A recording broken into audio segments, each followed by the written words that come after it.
আসসালামু আলাইকুম রহমতুল্লাহ বরাকাতু। বাবা চলে আসছে তিনতলা আমাদের বুলবুলির কাছে। আমাদের বুলবুলি এবার এক জোড়া সুপার ডুপার বেবি ফুটেছে, ওই বেবিগুলো আপনাদেরকে দেখানোর জন্য আসছে। আর আসি দেখতেছে আমাদের বুলবুলি আবার ডিম দিয়ে দিছে, যদিও বুলবুলি না বুলবুলির বয়ে দিয়ে দিছে। এখন বুলবুলি ওই ডিমগুলোর মধ্যে তা দিতেছে। দেখেন আমাদের বুলবুলি বাচ্চাগুলো এখনো ছোট, কিন্তু এই ছোট অবস্থায় বুলবুলি বউ আবারও ডিম দিয়ে দিছে। এরপরে পাশের যে খোপটা আছে ওই খোপ থেকে বুলবুলি বাচ্চাগুলো বাবা বাইর করার চেষ্টা করতেছে। দেখেন বাবা লাও বুলবুলি কি অবস্থা করতেছে, ঠোকরানোর জন্য আসতেছে। তারপরে বাবা বাচ্চাগুলো বাইর করছে। এখন আপনারা ভাবতে পারেন যে আমি কেন এত এক্সাইটেড এই বাচ্চাগুলা নিয়ে। মূলত আমাদের দেশে বর্তমান ঘোড়ার যে একটা দাম, মানে ঘোল্লা বা ঘোড়া যাই বলুক না কেন, ওটার প্রচুর পরিমাণ দাম, এমনকি ওটার প্রচুর পরিমাণ চাহিদা। তো ওই বাচ্চাগুলা কিছুটা ঘোড়া বা গোল্লার কাছাকাছি চলে আসছে। আমি কিন্তু এদের নাম নিয়ে একটু কনফিউজনের মধ্যে আছি। গোল্লা বা ঘোড়া যাই হোক না কেন, আমার বাচ্চাগুলা খুবই ভালো লাগছে, কারণ লাল একবার পুরো ফ্রেশ আছে, কোনো মিসমার্ক নাই। যদিও মাথা দিয়ে মিসমার্ক আছে, ওটা নিয়ে আমার কোনো সমস্যা নাই, কারণ দুই একটা জেনারেশন ঘুরানোর পরে মাথারে যে মিসমার্ক আছে এটা থেকে দেখা গেছে ফ্রেশ বাচ্চা বাইর হয়ে যাবে।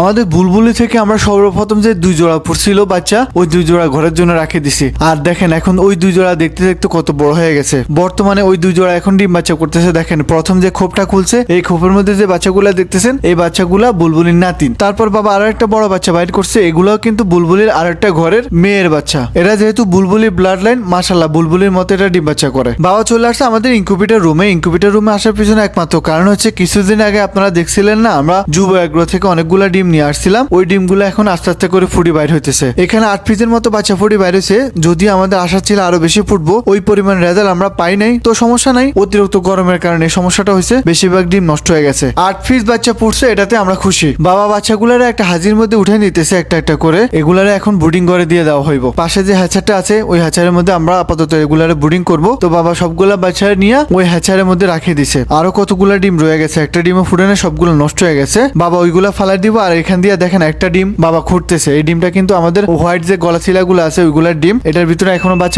জানে, বাচ্চাটা দিন দেওয়া আছে, তাই বাবা খুঁড়ি বাইর করে দিছে। আশা করি 2-1 ঘন্টার ভিতরে এই বাচ্চাটা সুন্দর মতো ফুটে হাঁটতে পারবো। এরপর বাবা চলে আসছে আমাদের সিলভার চিন হাঁসের সেটআপের মধ্যে। কিছুদিন আগে আপনারা দেখছিলেন আমরা অনেকগুলা সিলভার চিন হাঁসের ফিমেল নিয়ে আসি এই রুমের মধ্যে দিয়ে দিছিলাম। ওই ফিমেল গুলা তো এখনো ডিম পারে নাই, কিন্তু এর আগে আরো অনেকগুলা ফিমেল এখানে ছিল, ওই ফিমেল গুলো এখন ডিম পারতেছে। আমাদের সিলভার চিন হাঁসের ফিমেল গুলো কোথায় ডিম পারে দেখেন বাবা এখন দেখাইবো। বাবা প্রথমে ভাবছিল যে একটা ফিমেল সম্ভবত ডিম পারে, ওই যে ক্যারট আছে না, ক্যারটের মধ্যে এক জায়গায় ডিম গুলা পারতেছে। পরে বাবা খেয়াল করলো যে দুইটা ডিমের দুই রকম শেপ, যেহেতু ডিমগুলা দুই রকম, তাই বাবা বুঝতে পারছে যে এখানে দুইটা চীনা হাঁসের ডিম পারতেছে। আমাদের এখানে কিন্তু দুইটা ক্যারট দেওয়া আছে, তারা শুধুমাত্র একটা ক্যারটের মধ্যে ডিম পারে আর একটা ক্যারট খালি পড়ে রয়েছে। বাবা এখন কি করছে, ওই একটা ক্যারটের মধ্যে আরেকটা ডিম দিয়ে দিছে, যাতে পরবর্তীতে আবার হাঁস হাসি ওইখানে ডিম পারে। বাবা ডিমগুলো সুন্দর মতো বসা দিয়ে দিছে। সিলভার চীনা হাঁসের ফিমেলটা এখন ডিমের মধ্যে তা দিতেছে। অবশ্যই আপনারা দোয়া করবেন যাতে এই ডিমগুলা থেকে সুন্দর মতো বাচ্চা সবগুলা ফুটে বাইরে হতে পারে।